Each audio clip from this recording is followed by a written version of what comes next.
তো ঠিক আছে, তাহলে বাংলাদেশ জিতে গেল। বাংলাদেশ 250 করেছে 3 উইকেটে, 7 উইকেটে পেরেছে আর কি।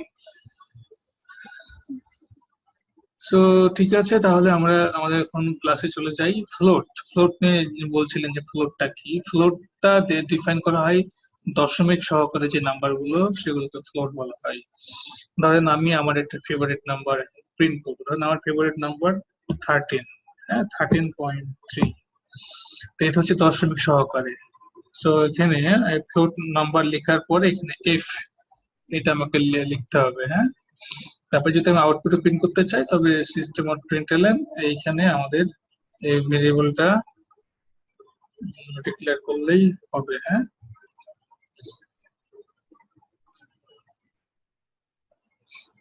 যাই হোক, আমার কম্পাইলারের প্রবলেম হয়েছে আর কি, যে সে ঠিক মতো কম্পাইল করতে পারছে না, ঠিক আছে। সো এইভাবে ফ্লোট নাম্বার লেখার পরে এভাবে ফ্লোট দিতে হবে, হ্যাঁ। তাহলে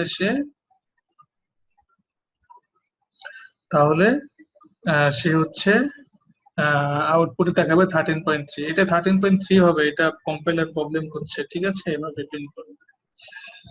সো ফ্লোট নাম্বার আসলে এভাবে লিখতে হয়, যেমন দেখেন ফ্লোট নাম্বার এভাবে লিখতে হয়।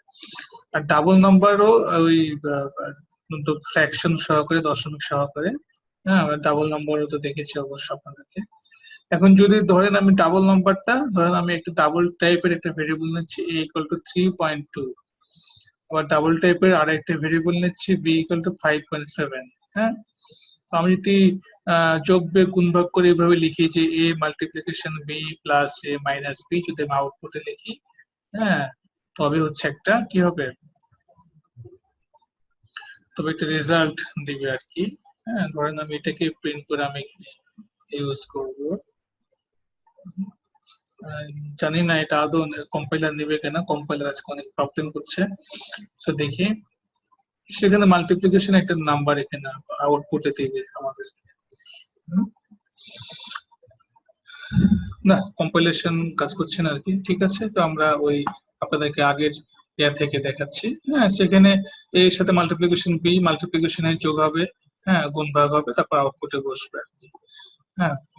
তো এইভাবে তাহলে আমরা আজকে দেখলাম যে ডাটা টাইপ গুলো কেমন ভাবে ডিক্লেয়ার করা হয়, ভেরিয়েবল গুলো কিভাবে ডিক্লেয়ার করা হয়, কিভাবে ভ্যালু গুলো অ্যাসাইন করা হয়, এবং কিভাবে আউটপুটে কল করতে হয়, হ্যাঁ। আমরা আজকে অনেক ইম্পর্টেন্ট জিনিস আর কি শিখলাম। সো আপনাদের কোনো অ্যাসাইনমেন্ট থাকবে না আর কি, আপনাদের হচ্ছে যেহেতু জাভার উপরে আমাদের চারটা 5টা ক্লাস থাকে, তো আমাদের আজকে আমরা ভেরিয়েবল দেখলাম। আচ্ছা, লিস্ট অ্যাড লিস্টটা বাকি আছে, ওটা আমি দেখাচ্ছি। নেক্সট ক্লাস হচ্ছে আমরা if else statement, for loop, while লুপটা আমরা দেখবো আর কি, হ্যাঁ। সো আমরা একটু তাহলে আবার একটু browxoy.com এ যাই, এবার দেখি কাজ করে কিনা। এবার আমরা একটু দেখবো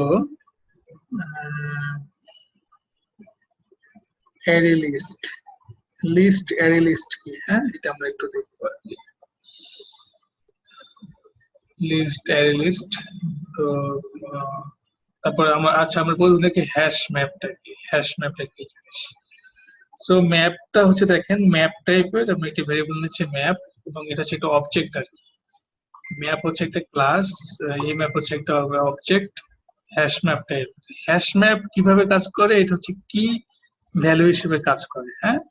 তো এই যে অবজেক্টকে কি করতে হবে, ডট পুট মেথড, এখানে নাম একটি কি দিতে হবে, স্ট্রিং এর মধ্যে একটা নাম, এবং নামটা কি, ধরেন আমার নাম মাহি, হ্যাঁ।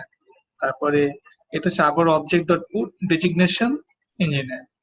তো আমি যদি আউটপুটে ওই ম্যাপ ডট গেট, যদি আমি শুধু নামটা কল করি, এবং এর থেকে শুধু নামটা কল করলে ওর নামের এগেনস্টে যে ভ্যালু গুলো, সে ভ্যালু গুলো এখানে আউটপুটে শো করবে।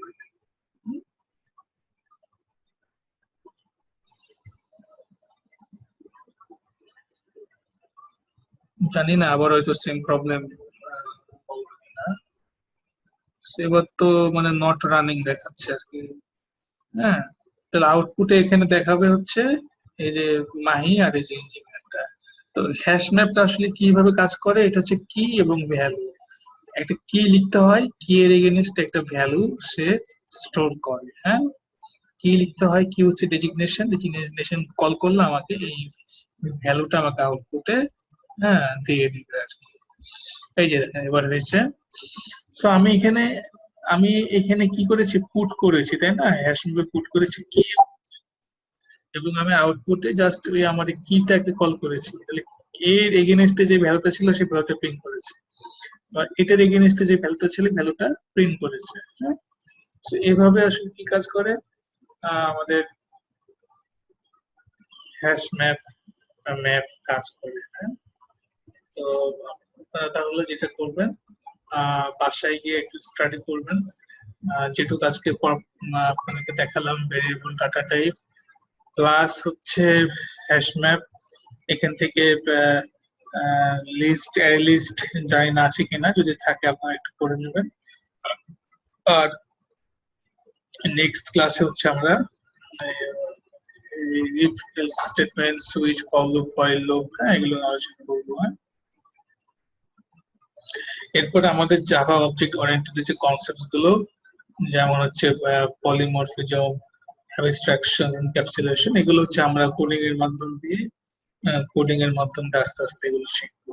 ঠিক আছে, সো অ্যান্ড্রয়েড এর জন্য আসলে যেটুকু আপনাদের জাভা জানতে হয় সেটুকুই আপনাদের এখানে করে দেবো। এখানে অনেকগুলো টপিকস আছে, সবগুলো টপিকস আলোচনার করার প্রয়োজন নাই।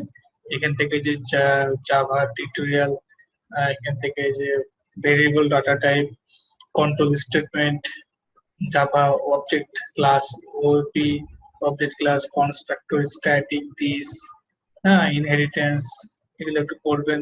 Java polymorphism, method overriding, overriding, super keyword, final একটু পড়বেন। জাভা অ্যাবস্ট্রাকশন, অ্যাবস্ট্রাক্ট ইন্টারফেস এটা একটু পড়বেন। হ্যাঁ, জাভা অ্যারেটা পড়বেন। আর এখান থেকে অবজেক্ট, এই জিনিসগুলো করলে হবে, যেটুকু আমি বললাম এটুকু করলে।